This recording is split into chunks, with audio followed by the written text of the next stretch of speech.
Mining is an industry that requires patient capital because it's so long. I mean, if I had to put my money into an industry, I would not put it into mining. I'd go put it into a tech ETF, right? If I actually wanted to see a return on that in the next few years. So one of the big challenges is that capital markets historically have not operated efficiently when it comes to minerals because it's so patient, because projects hit so many hiccups. Sometimes they pause, actually quite often. And so what we're looking at now is to say, number one, how do we identify projects early on? And this is where you're seeing the US government, the Australian government, the Japanese government play much harder to find those assets. A lot of times they're what we're called brownfield mines, right? They're mines that were open and then they closed. And within about 12 to 18 months, I can get that project up and running and get minerals back out of them. And so that's number one. The second thing, and we're not very good at this, is we're starting to be more proactive about looking at mines in frontier markets, right? And those mines often get hoovered up by the Chinese faster than we even know what's going on. And so in that way, we need to play a much more active hand with our diplomatic effort to say, hey, this mine could be up for sale. Is there a way that we can rapidly ensure that a Western company is going in? And often the thing about frontier markets, I spent most of my career working in frontier markets, is that they want to work with diversified partners.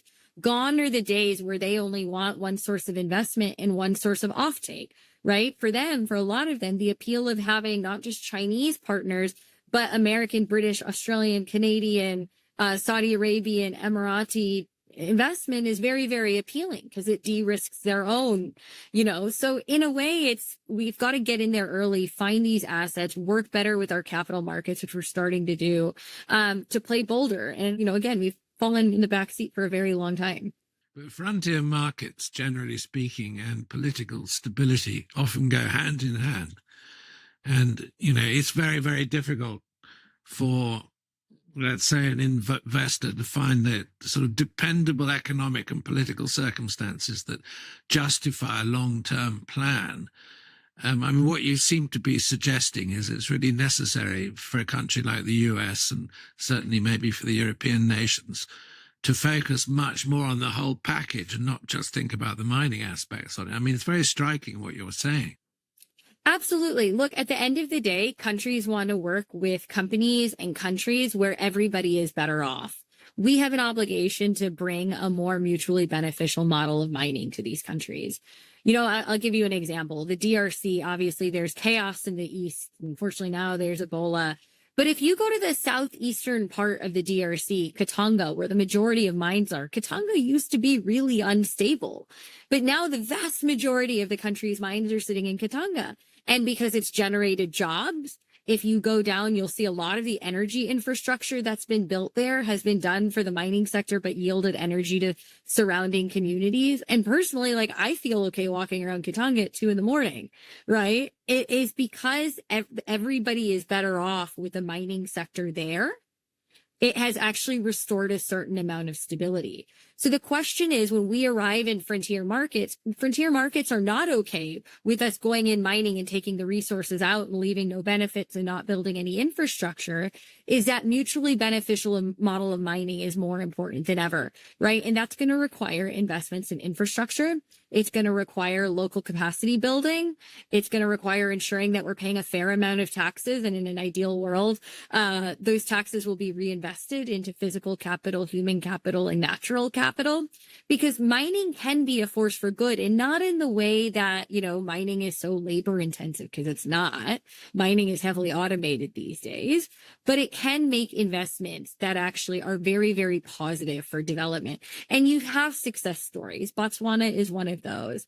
Parts of Chile are one of those.